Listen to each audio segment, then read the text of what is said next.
Now it's time to attach your door. So again, figure out which way is the front and pull out the safe, and it should just barely fit. I tend to actually tighten it in there a little so it doesn't move.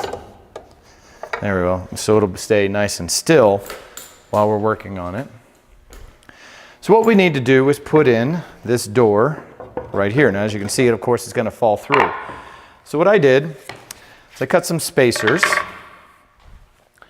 and we're going to clamp them in.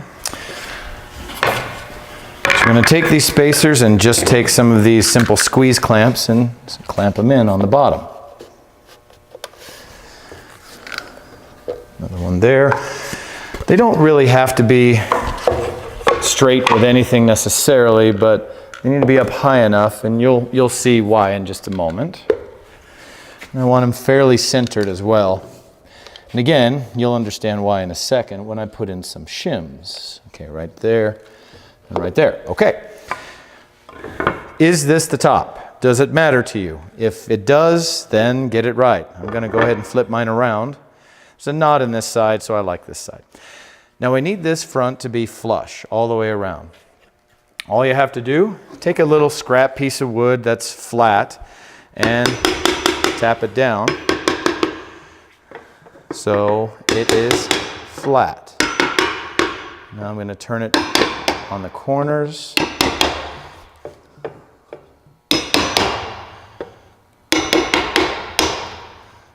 There, and check.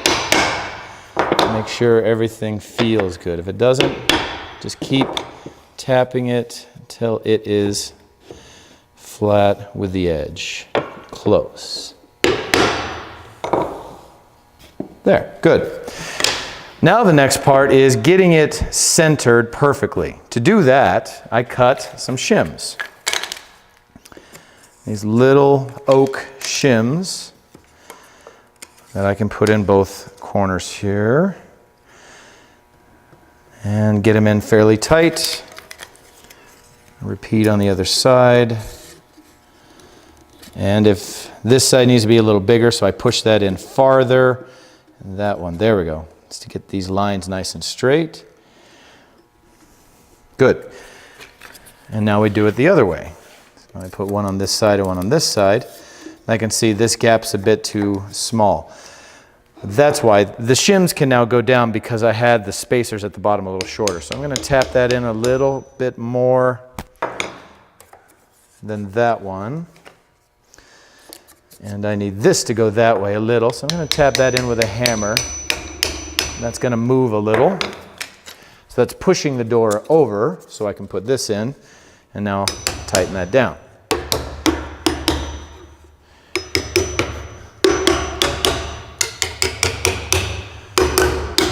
Good.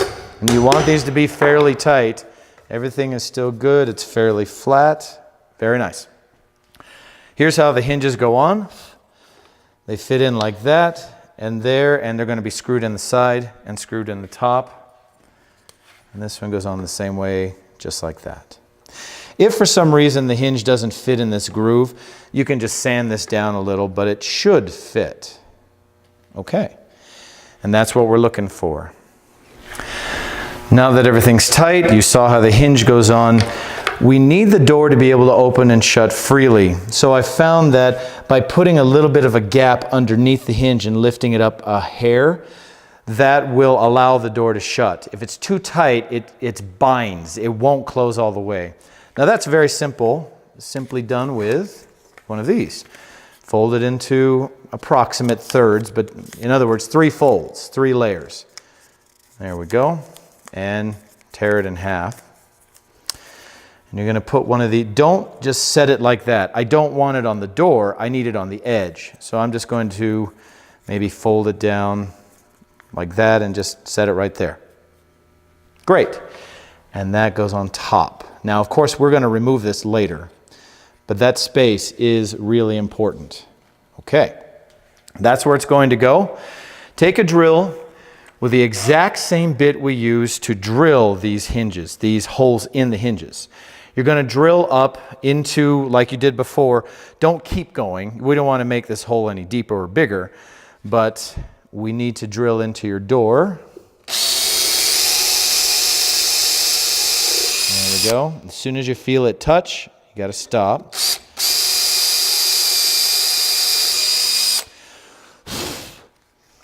And then you're going to use some of these screws. These are not the same screws we use on your other projects. These are 1-inch screws. They're shorter and they're Phillips head, so they're not the same. As soon as you feel it tighten, be done. Don't over tighten it. There we go. And those should fit in. So the head should be just a little recessed. Now, do the sides. They're done exactly the same way as the top is.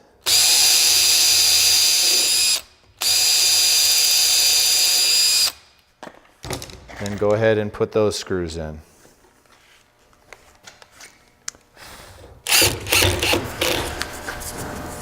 Take your piece, put a little fold. Let's make that fold a little further down, because I also don't want it to flap over this side either. Okay, good. That just sits right there. The hinge goes on, and we can drill our holes.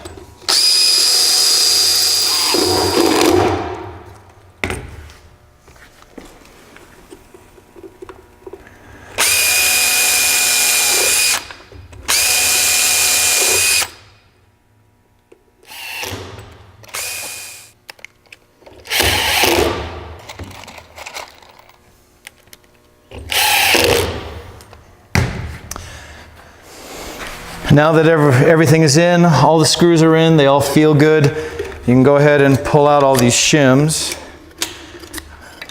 We put them in pretty tight, so they may not come out easily. There we go. Good. And then open the door a little. Open the door, take out the papers, and then we can go ahead and take out these little boards at the bottom as well. Those will just fall. There we go. And what I'm looking for is that the door closes a little bit beyond flush, which it does. That's exactly what I want. Now, I don't necessarily want it to be that way forever, but we're going to have a board, a locking bar in the back that'll hold it flat, perfectly flat later. So don't worry about it. Now, if you finish and these gaps aren't perfect, like for example, even mine has a little bigger gap here than it does there, I can take this to the sander and just sand the corner until it looks good. But it opens and shuts. That is the goal of what we want for this, for mounting the door.